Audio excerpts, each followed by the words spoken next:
নমস্কার। ঝুলন যাত্রা উৎসবের ৪২তম বর্ষে আপনাদের সকলকে জানাই সাদর আমন্ত্রণ। এই দীর্ঘ ৪২ বছরের চলার পথে যে সকল শুভানুধ্যায়ী আমাদের অবিরত প্রত্যক্ষ ও পরোক্ষভাবে সাহায্য করে এসেছেন এবং এখনও করে চলেছেন, তাদের সকলকে আমাদের পক্ষ থেকে জানাই আন্তরিক প্রীতি, শুভেচ্ছা, অভিনন্দন এবং ভালোবাসা।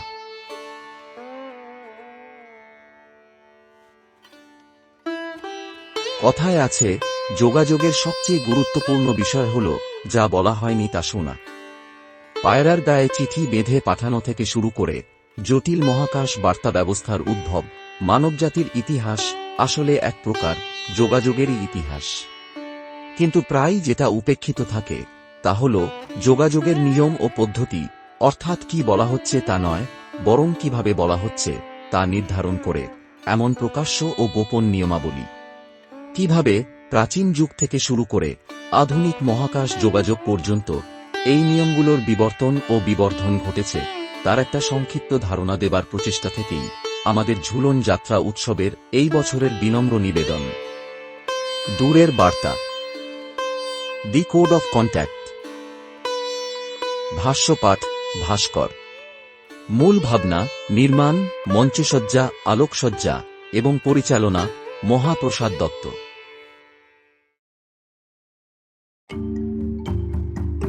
যোগাযোগ ব্যবস্থার আদিম লগ্নে লিখন পদ্ধতি, টেলিফোন বা ইন্টারনেটের অনেক অনেক আগে মানুষ শারীরিক, বিশেষত দর্শনকেন্দ্রিক ও শ্রবণকেন্দ্রিক সংকেতের উপরেই ভরসা করত, যেমন পায়রা, ধোঁয়ার সংকেত বা ড্রামের আওয়াজ।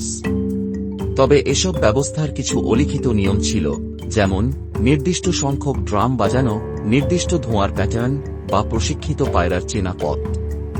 এই আদিম পদ্ধতিগুলো কিন্তু এক ধরনের যোগাযোগের কোডের অধীন ছিল, যেখানে সংকেতের অর্থ, সময় এবং প্রেরকের ব্যাপারে পারস্পরিক বোঝাপড়া ছিল অপরিহার্য। লিখন পদ্ধতি আবিষ্কৃত হবার পর চিঠিপত্রের মাধ্যমে যখন বার্তা আদান প্রদান শুরু হল, পত্রবাহক হিসাবে সেই সময় পায়রার স্থান ছিল সবার আগে।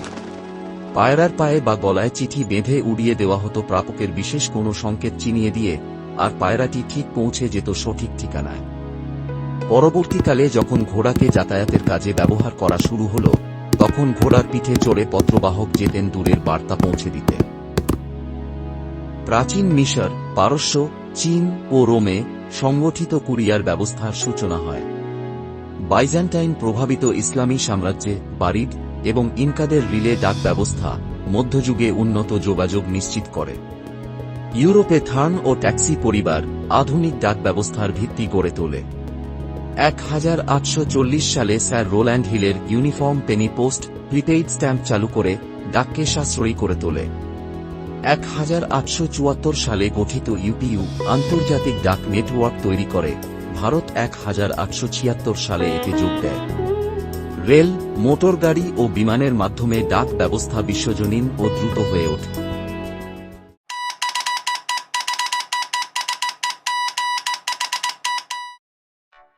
মোরস কোড, টেলিগ্রাম ও টেলিগ্রাফ 19 শতকে যোগাযোগে বিপ্লব এনেছিল।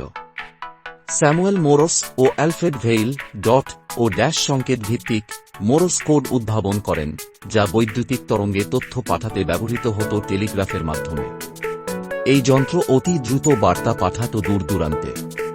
টেলিগ্রাম ছিল সংক্ষিপ্ত, গুরুত্বপূর্ণ বার্তার মাধ্যম, যুদ্ধ, জন্মমৃত্যু বা ব্যবসার খবর পৌঁছাত এতে। শব্দপ্রতি খরচ হলেও এর গুরুত্ব ছিল ঐতিহাসিক। যদিও এখন এই পদ্ধতি বিলুপ্তপ্রায়, মোরস কোড ও টেলিগ্রাফ আধুনিক বৈদ্যুতিক ও ডিজিটাল যোগাযোগ ব্যবস্থার ভিত্তি গড়ে দিয়েছে।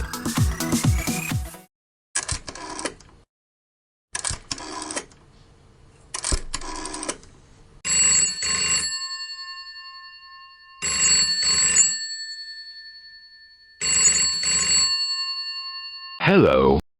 1876 সালে গ্রাহাম বেলের টেলিফোন আবিষ্কারে যোগাযোগের যুগান্তকারী পরিবর্তন ঘটে। প্রাথমিকভাবে সীমিত ব্যবহারের যন্ত্র থেকে শুরু করে এক্সচেঞ্জ, সুইচবোর্ড ও কর্ডলেস হ্যান্ডসেটের মাধ্যমে টেলিফোন প্রযুক্তি ধীরে ধীরে বিশ্বব্যাপী, দ্রুত ও সরাসরি যোগাযোগের অন্যতম মাধ্যম হয়ে ওঠে।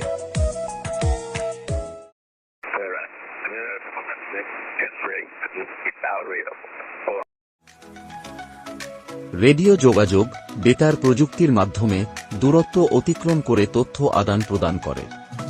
এটি ট্রান্সমিটার ও রিসিভারের সাহায্যে কাজ করে এবং জরুরি পরিষেবা, সামরিক সম্প্রচার ও পরিবহনে ব্যবহৃত হয়। ডিজিটাল উন্নয়নের ফলে রেডিও যোগাযোগ আরও নিরাপদ, কার্যকর ও বহুমুখী হয়েছে।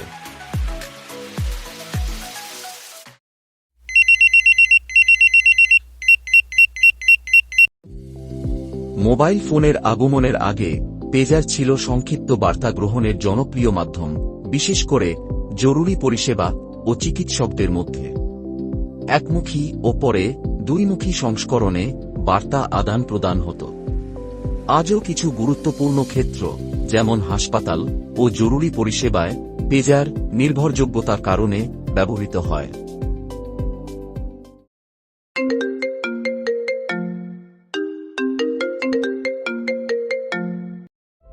1990 এর দশকে মোবাইল ফোন জনপ্রিয় হলে মানুষ ল্যান্ডলাইন থেকে মুক্তি পায়।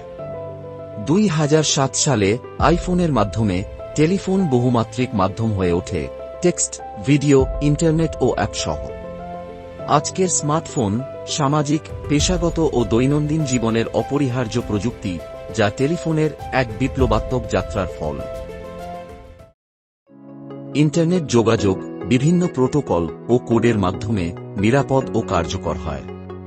টিসিপি অথবা আইপি, এইচটিটিপি অথবা এইচটিটিপিএস, এসএমটিপি এবং ASC2 অথবা ইউনিকোড ডেটা ও ভাষা আদান প্রদানে সহায়তা করে। SSL অথবা TLS নিরাপত্তা নিশ্চিত করে আর নেটিকেট অনলাইন শৃঙ্খলা বজায় রাখে। এসব মিলেই ইন্টারনেট বিশ্বব্যাপী যোগাযোগের শক্তিশালী মাধ্যম হয়ে উঠেছে। মেসেজিং অ্যাপ যেমন হোয়াটসঅ্যাপ, টেলিগ্রাম ও স্ল্যাক আধুনিক যোগাযোগকে দ্রুত, সহজ ও বহুমাত্রিক করেছে। তাৎক্ষণিক বার্তা, ভিডিও, গ্রুপ চ্যাট ও ইমোজি ব্যবহারে কথোপকথন হয়েছে প্রাণবন্ত। কর্মক্ষেত্রেও এসব অ্যাপ কার্যকরী। তবে গোপনীয়তা ও ডেটা সুরক্ষা নিশ্চিত করা অপরিহার্য। সামাজিক মাধ্যম দ্রুত ও বিশ্বব্যাপী যোগাযোগ, আত্মপ্রকাশ, পেশাগত সংযোগ ও সচেতনতা বৃদ্ধিতে গুরুত্বপূর্ণ ভূমিকা রাখে।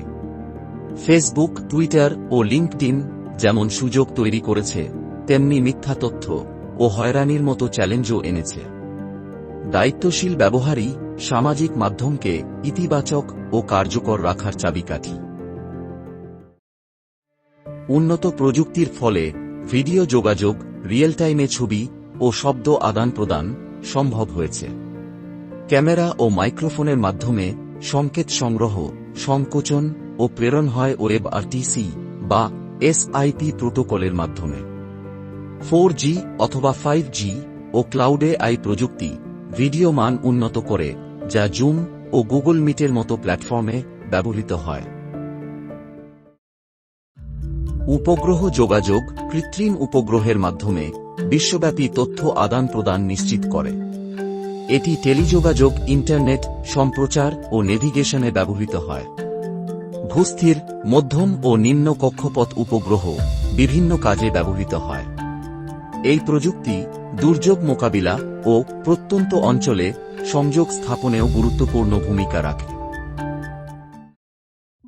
মহাকাশ যোগাযোগ হল মহাকাশযান, উপগ্রহ ও পৃথিবীর মধ্যে তথ্য আদান প্রদানের প্রযুক্তি, যা গবেষণা, নেভিগেশন ও নিয়ন্ত্রণে গুরুত্বপূর্ণ।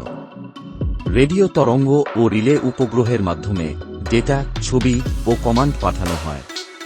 সংকেত বিলম্ব ও তথ্য হ্রাস উন্নত কোডিং ও প্রযুক্তির মাধ্যমে দূর করা হয়। মহাকাশে অডিওভিজুয়াল যোগাযোগ হল শব্দ ও চিত্রের রিয়েল টাইম আদান প্রদান, যা মহাকাশচারী ও পৃথিবীর মধ্যে হয়। ক্যামেরা ও মাইক্রোফোনের ডেটা রেডিও তরঙ্গ বা লেজার মাধ্যমে পাঠানো হয়। নাসার ডিপ স্পেস নেটওয়ার্ক ও ভিডিও কোডেক প্রযুক্তি এতে সহায়তা করে। ভবিষ্যৎ অভিযানে এর গুরুত্ব বাড়বে। কোড অফ কন্ট্যাক্ট মানুষের যোগাযোগের ধরনকে গঠন ও নিয়ন্ত্রণে গুরুত্বপূর্ণ ভূমিকা পালন করে, হোক তা মৌখিক, লিখিত বা ডিজিটাল।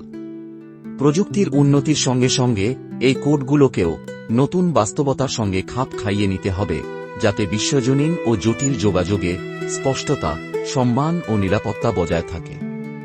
ভবিষ্যতের দিকে তাকালে কৃত্রিম বুদ্ধিমত্তা, ভার্চুয়াল উপস্থিতি ও মহাকাশ অভিযানের মতো ক্ষেত্রেও এই কোডের ব্যবহার প্রাসঙ্গিক হয়ে উঠবে। দায়িত্বশীল ও অন্তর্ভুক্তিমূলক যোগাযোগ অনুশীলন বজায় রাখাই হবে আগামী দিনের আস্থা ও সহযোগিতার মূল চাবিকাঠি। ধন্যবাদ। সকলে ভালো থাকবেন। আবার দেখা হবে।